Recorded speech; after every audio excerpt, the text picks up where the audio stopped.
Voilà la nuit où le prophète Mohammed alayhi salatu wassalam est monté dans les cieux et a rencontré Allah. Le prophète s'éleva de cette terre vers les cieux, accompagné de Djibril qui lui ouvrait les portes du ciel.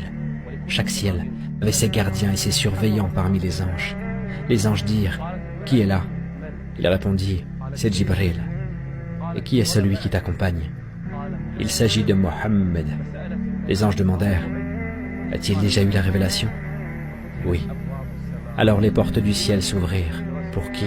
Pour l'envoyé d'Allah, alayhi salatu wassalam.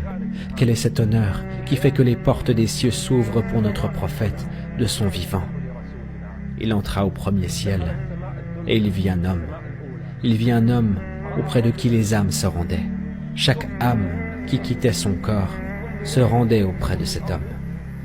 Ce dernier se réjouissait quand il recevait une âme croyante, mais s'attristait quand il voyait une âme vicieuse et mécréante.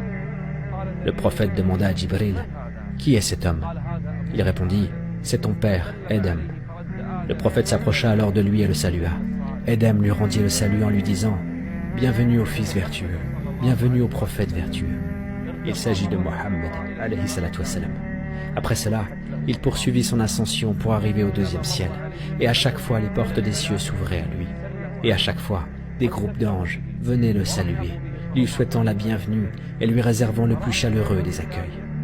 Au deuxième ciel, il rencontra les deux cousins, Jésus, fils de Marie, et Jean-Baptiste, fils de Zacharie, qui vinrent le saluer, en disant « Bienvenue au frère vertueux, bienvenue au prophète vertueux. » Puis, il continua son ascension jusqu'au troisième ciel. Il vit un très bel homme, d'une beauté extraordinaire et inégalée. Le prophète demanda « Qui est cet homme, ô Djibril ?» Il répondit « C'est Youssouf ibn Yaqub. C'est le noble fils du noble fils du noble fils du noble. Joseph, fils de Jacob, fils d'Isaac, fils d'Abraham. » Le prophète le salua alors, et Youssouf lui dit « Bienvenue au frère vertueux, bienvenue au prophète vertueux. » Puis, notre prophète s'éleva pour atteindre le quatrième ciel. Il vit Idriss, alayhi salam. Le prophète récita alors à propos d'Idriss, et nous l'élevâmes à un haut rang, et ils s'échangèrent le salut.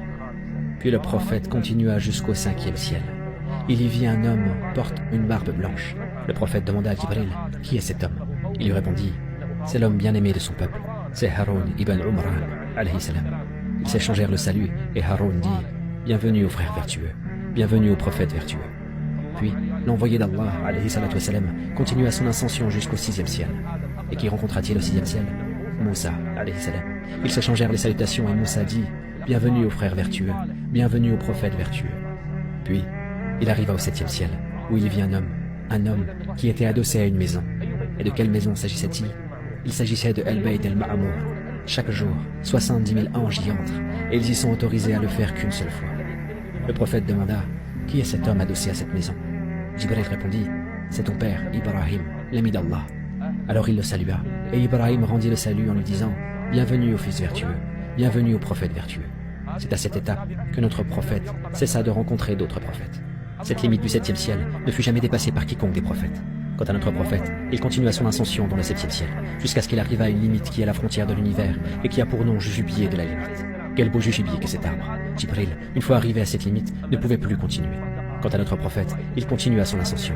Il dira, à cet endroit, je vis Djibril, plein de vénération et de crainte à l'égard de son Seigneur, se tenant comme un haillon tombé à terre. Là-bas se trouve le paradis. Cette limite ne fut jamais atteinte ni par un prophète, ni par un ange. Le prophète continua son ascension. Puis, il vit une lumière. Quelle lumière? Il dit, une lumière qui m'empêcha de le voir. Il s'adressa directement à son Seigneur et sans intermédiaire. Mais le voile de notre Seigneur est fait de lumière.